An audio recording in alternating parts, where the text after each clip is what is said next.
fuck is up? All right. Hindsight podcast. We're back.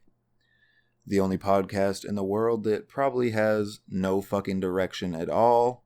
Hosted by someone I know you've never fucking heard of. But let's get it going. So, last week we talked about my little experience I had with my mom, where we ditched her boyfriend at the hotel, yada, yada, yada. How I tricked some girls into smoking meth, whatever. So, there's something I want to talk about at the top of the podcast really quick. Something I hear a lot. And it's really starting to just get on my nerves. So, I hear a lot of people say that money doesn't buy happiness. You know, all that, whatever. Which I think, honestly, is a load of shit. Fuck you, bro. If you ever say money doesn't buy happiness, fuck you. You obviously have had zero input on who fucking cares. Just, it's really frustrating to hear somebody say that. It's hard not to get worked up talking about it because, fuck, dude, money is something I really struggle with. And to see all these fucking rich douchebags go on the internet and say, well, money doesn't buy happiness and blah, blah, blah, blah, blah. But that's just it. The only people I ever hear that from are from people who have tons of fucking money.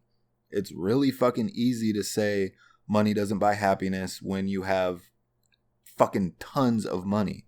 Or the other one that I hate, just go live your life. Do what makes you happy. You know what I mean? Which I totally agree with. But there's people that are like advising people to like, oh, just go quit your bullshit job. Go do what you love. Like, I would love to fucking do that. But I have bills to pay. I have child support. If I don't pay that, my ass is going to probably end up in jail or something. So it's not that easy to just quit your bullshit job and go do what you love. And if you can do that, you're really lucky. But someone like me, I do have to work a regular 9-to-5 job to pay all my bills. I need a home, I need a car, my car needs gas, and I have to have insurance for that car, and you know, the list goes on. But back to the money doesn't buy happiness is a bunch of bullshit, because I have had $0 for a long time. Like, money hasn't been a thing that I've had. Barely just scraping by. That's a fucking shitty position to be in, you know, living direct deposit to direct deposit nowadays, not check to check. But so here's my input on that really quick. Money in its physical form, yeah, probably won't make you happy. Honestly, if I had a pile of cash, it would make me fucking ecstatic. But money in its physical form, yeah, it might not make you happy. But what I can do with that money, I can take care of, you know, friends and family's debt, get them what they want. You know, I can buy myself a brand new set of teeth. That alone, if I had the money to buy myself a brand new set of teeth, that would make me the happiest fucking person alive. So like, money, teeth, happy. Money, in my opinion, can buy happiness. That fucking sounds dumb, but money rules the world. Without money, you can't really do a lot. So it's just really frustrating to hear that from you know, multimillionaires and people who have always had money, or, you know, little spoiled rich kids that fucking have mommy and daddy's money and shit. But anyway, that's my input on that. We'll get the fuck off that topic really quick. I just wanted to put that in there at the front of the podcast, or at the front of the episode, just to let you know where I stand on that. So David Dobrik and Jason Nash, quit fucking saying that shit on your podcast. I still love you guys, but goddamn, I'm tired of hearing David say that shit. It's like, shut the fuck up, dude. You have all the money in the world. Come live my life, you know, for a week, or even come live the last year of my life, bro, and tell me money doesn't buy happiness after that. So anyway, last episode we left off. You know where we left off. So I wanted to talk about something that I've been thinking about lately. Me and my mom used to go to this bar all the time when I was 15. It's called the Bethel in Port Orchard, and it's like a really dumpy biker bar. You could see like just tons of bikers hanging out there almost every day. Lots of drugs, lots of fucking dipshits, and obviously it's a rundown place because I was able to go in there whenever I wanted and just drink, and I was only 15.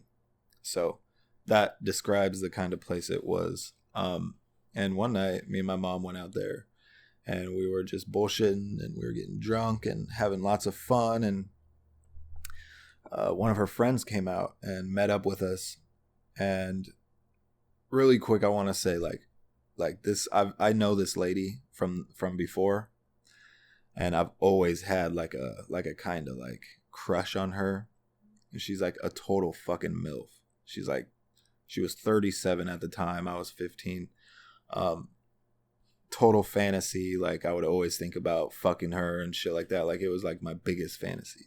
And I remember hanging out in the back of the bar. It was me, my mom, and her. I'll leave her name out just for, privacy's sake. We'll call her Nancy. So it was me, my mom, and Nancy hanging out in the back of the bar. And we were just drinking, smoking, bullshitting. And my mom is a big drinker. So when she drinks, she gets really fucked up. So she was very, very much fucked up. And so she ended up going back in the bar, came back out with some more drinks. We continued drinking. And then my mom was talking about needing to find me a girlfriend because it was always me and my mom doing lots of, illegal shit together every day. And she was like, I need to find you a girlfriend or get you laid, blah, blah, blah. And it was really weird because her friend was standing right next to me and she was like rubbing my arm as she was saying it. And I was 15. So like I was immediately started to get an erection. Like I was rock fucking hard. I was a fucking marble table. And my mom ended up going back in the bar like 10, 15 minutes after that. And it was just me and Nancy in the back talking. And it's kind of hard to recollect what happened because I was really fucked up. But I do remember like giving her a hug, and then she started to kiss my neck. And I just kind of let it happen. I kind of just stood there while she kissed my neck and like slobbered all over it like a monkey. And then one thing led to another. We were making out in the back of the bar. And I remember a dude like bursting through the door, like kicking the door open. And he looked at us and he was like, like, whoa, my bad, man. And he kind of like shut the door, went back. And we were like, we kind of need some privacy. So we walked to the parking lot, which was just a gravel parking lot in the back of the bar. And we walked to her car and we sat in the back seat and we were smoking a bowl and we were just bullshitting. And she was talking to me about her kids, which was really weird because she had a son who was 2 years older than me. And we were smoking and we took a few more drinks, and then, one thing led to another again in the back of her car. And before I knew it, she was sucking my dick big time. I mean, like, it was like she was like at the Olympics for dick sucking. It was crazy. And I remember a little bit of her sucking my dick, and then I remember her getting on top of me. And it was really weird because like I remember what she was wearing. She was wearing like this short ass like leather skirt. So like when she at first tried to like throw her leg over me, like her shit, like it was like gripped against her skin, and like she could not spread her legs at all, and fuck it was just so awkward. But anyway, she ended up getting her clothes off. She rode the fuck out of me for probably like 5 or 10 minutes, and it was over. Cause I mean, I was a kid, man. I came quick, and but I still, I still had to try and blow her back out. You know what I mean? So I don't know how she felt about it. I felt pretty fucking amazing. Anyway, that's the time I fucked a 37-year-old when I was 15. Mom, if you're listening, I fucked your friend Nancy, even though that's not her real name. I fucked your friend that night. If you remember, I did that. And I never said anything about it because I was like kind of nervous what she would say. So that's the time I fucked a MILF. And I still think about that to this day. Man, I fucking... if I could go back, I would have stuck it in her butt. I'm just kidding. But anyway, me and my mom, fuck, I don't even know what I should be talking about right now. Honestly, I didn't really have anything planned for this podcast. I just kind of wanted to talk shit, tell a couple stories. Let's see, what's another really fun thing I can talk about? So okay, really quick. When I was young, I grew up in a trailer park, Countryside Mobile Home Park, represent. But no, I grew up in Countryside Mobile Home Park on the east side of Bremerton, and I lived there for the majority of my childhood. Excuse me, Jesus. I think I lived there until I was 13, until we finally moved to the west side. But anyway, it was me and a gang of friends. Like, I had a friend named Cameron, Thomas, and those were pretty much it. Those are my only two friends, Cameron and Thomas, and we used to get into some shit, man. And I remember back in the day, there was a church about 2 blocks down the street from the trailer park, and that's where we used to go skateboard and just hang out all the time. And there were previous times me and the guys would go up to the church and we'd like find an open window and like get in the church and like just creep around in this, dark church where nobody was, and we'd be going through everything. But there was one time in particular where we went down to the second level where they had the youth group and shit like that, and we broke a window out and we all crawled through, and it was kind of like a hangout spot for all the teens.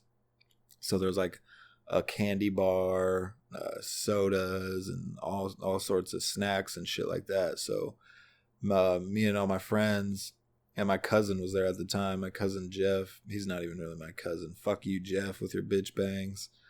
Anyway, he was there, and we were just taking as much as we could. I mean, we were taking gum, candy bars, sodas, everything. We loaded up. We went upstairs, and we went to this one room where it was just full of Bibles, and we all took a Bible. I don't know why. We ended up running back to the trailer park, and we went in the woods, and we were kind of like taking inventory of what we had just taken, and we were so proud of ourselves and shit like that. And we all smoked cigarettes at the time, so we all had like a pocket full of cigarette butts that we collected all day. And we started, we ripped out a page from the Bible and started to roll cigarettes with the Bible pages. And I remember feeling like no guilt at the time, and looking back on it now, it's kind of really fucked up that I did that. But I don't believe in hell anyway, so it doesn't really matter. But yeah, we ended up eating all the snacks, threw our Bibles in the mud. You know what I mean? Really fucked some shit up, man. And but yeah, we never got in trouble for that, for breaking into those churches. So crazy. And that's not me incriminating my youthful self. But no, I mean, there's so many times in the trailer park where the police were called on us, little group of friends. It was like mostly me, Cameron, and Thomas, and we started a gang called ENB, which was at first it was East Side Notorious Bloods, because we wanted to try to be gangsters. And everybody in the trailer park knew that was our thing. Like, we made signs and posted them up all over the place. ENB, ENB. And I remember my dad came home from work one day, and he was an RV technician. I don't know why that fucking matters, but he came home from work one day, and he had like a wooden sign. It was like 4 feet long by, like a foot tall. And it was just bold lettering. It just said ENB. And fuck, dude, I had that sign for fucking years, but that's not the point.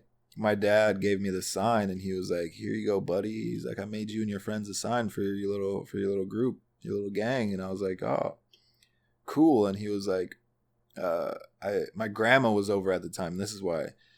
My grandma was over at the time, and she was like, what does that mean? What does ENB stand for? And my dad goes, East Side Notorious Boys. And I was like, no, it's East Side Notorious Bloods. And then I started to think about it, and I was like, but I don't really want to be a blood anymore. So I told my friends, I was like, it's East Side Notorious Boys. You know what I mean? That sounds better. Fuck trying to be a blood, or the East Side Notorious Boys. So that's what it turned into.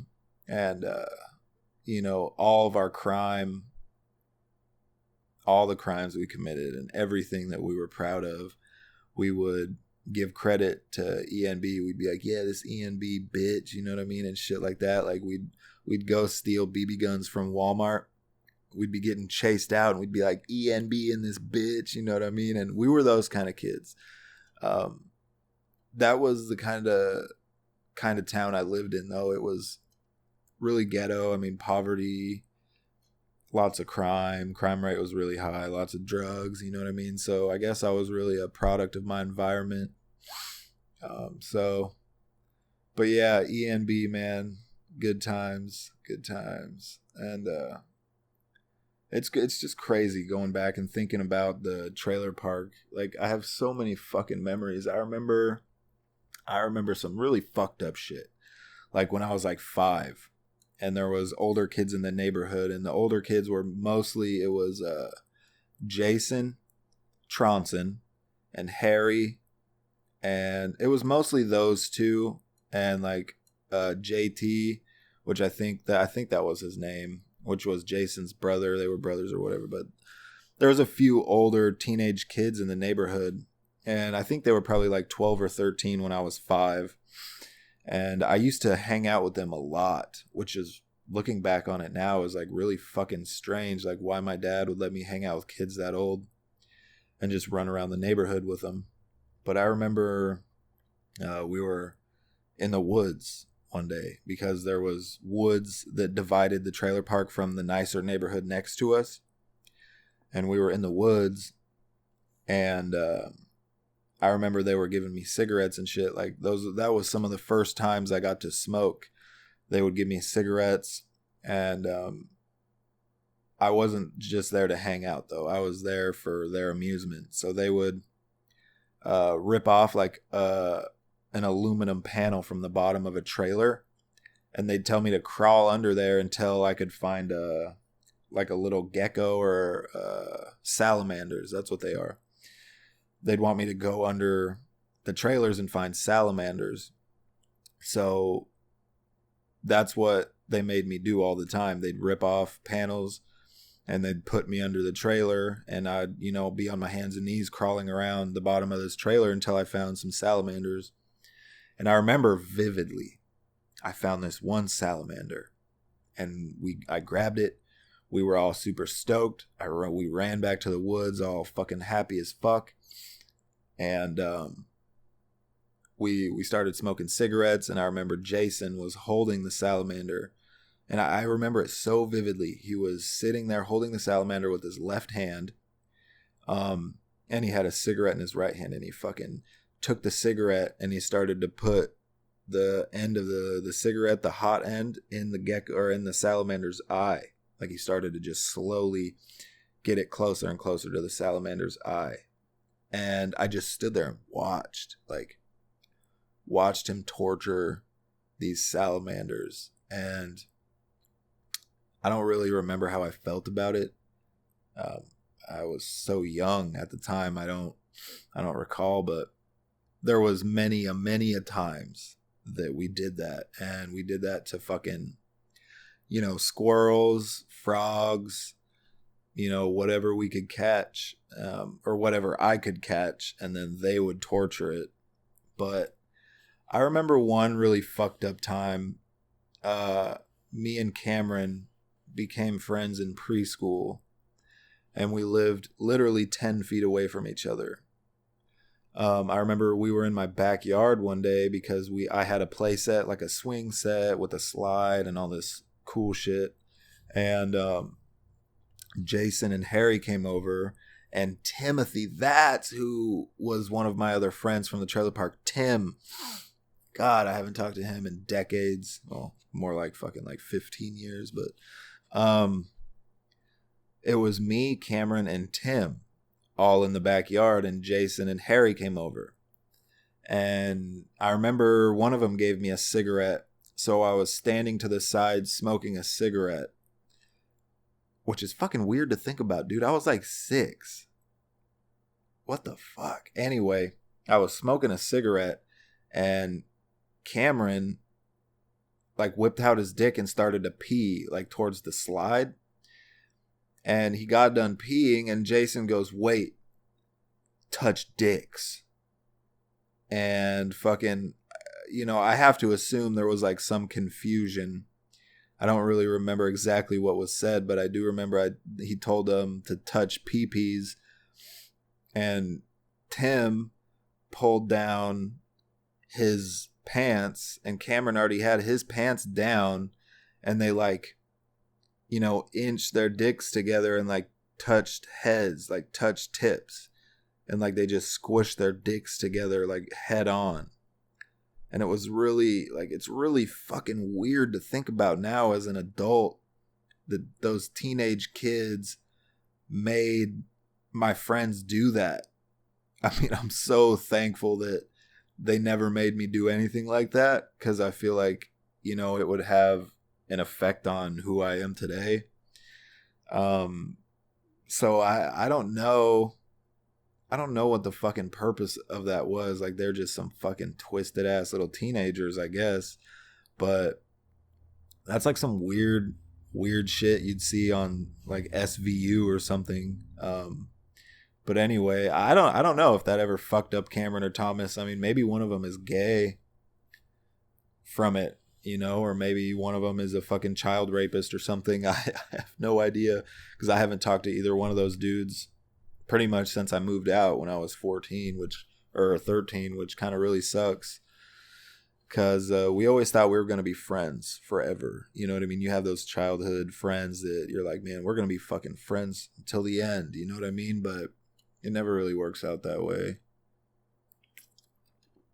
So, man, so many good times in the trailer park, though. I can't lie. I remember this one time, we were a little bit older. I was 11. And this is when I started to like girls. And there was a girl who lived in the neighborhood. Her name was Emily Tronson. I don't know if it's nothing bad, so I'll use her name. Emily Tronson. My God, I was head over heels for this girl. She was my everything when I was a kid. I remember when we started. I remember our first kiss. It was the first time I ever really kissed a girl. And my first kiss was also a fucking intense makeout session. So I had my first kiss and I got to learn how to make out all at once. So it was fucking awesome. But so anyway, we were down We were down at some neighbor's house down the street, and we were in the shed, and it was me, Cameron, Thomas, and Emily, and we were all playing Truth or Dare.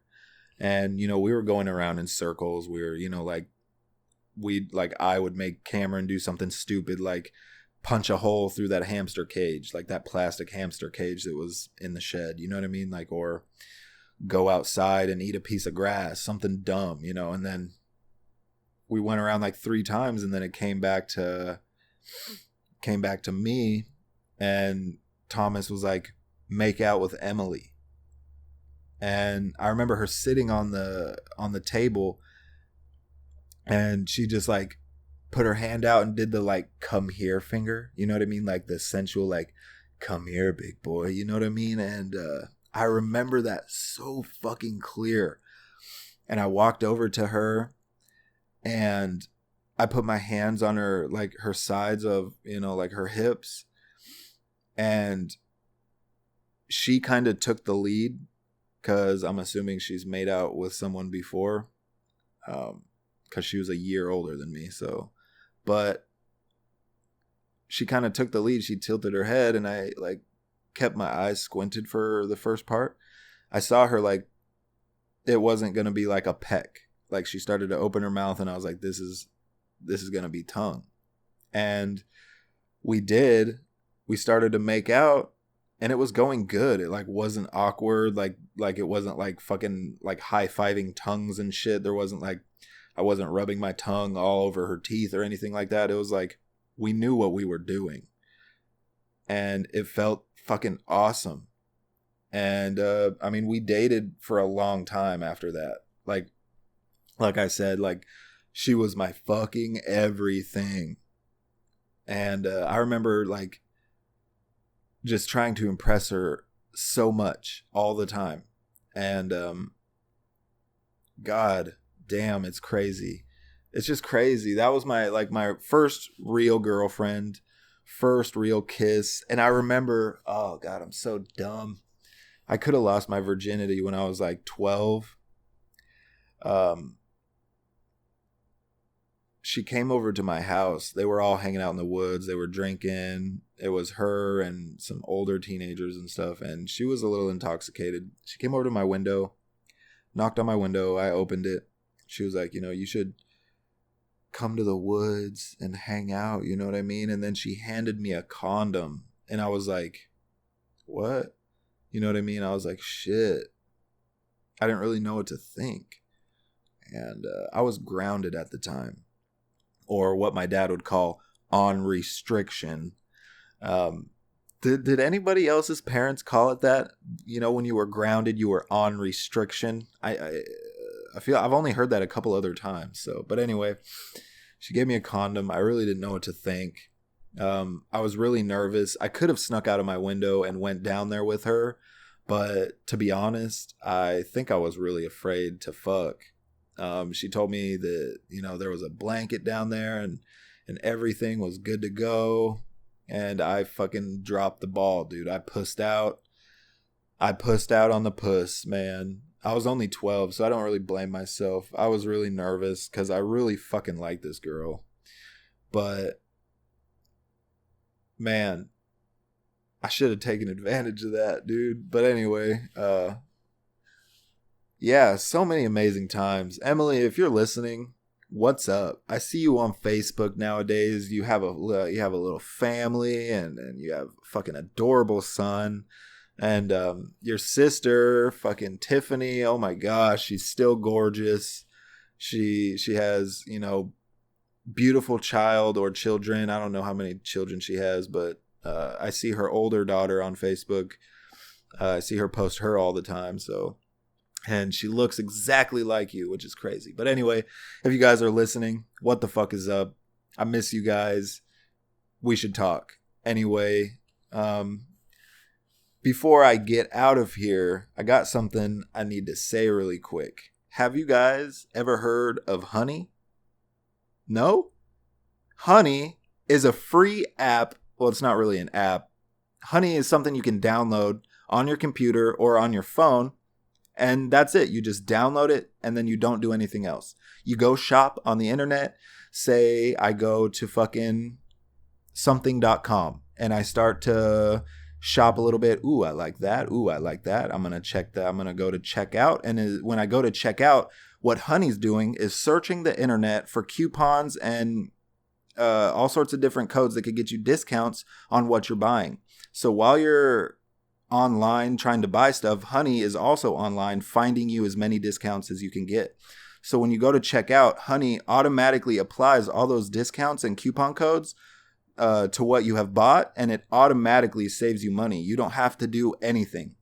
The only thing you have to do is download Honey, and then it does the rest. Really, I don't see why anybody wouldn't get Honey. I have Honey, and this year alone, I think I've probably saved a couple $100, which is really good when you think about it. So guys, you should really go give Honey a check. Go check them out. Go download them. Let me know what you think. Honey motherfucking will save you some motherfucking money. That's it. That was a horrible ad, but I don't really know what I'm doing with ads. So I just wanted to tell you guys about Honey. It's really awesome. You guys should really fucking check them out if you like to save money. I mean, who doesn't like to fucking save money?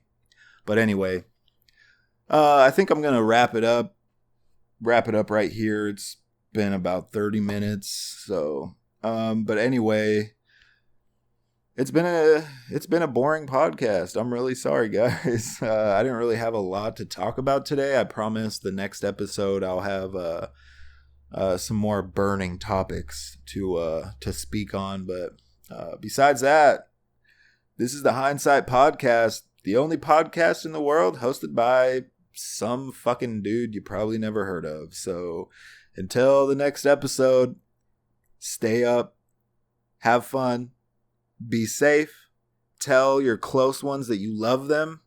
I love you guys, and I'll see you next time. Bye.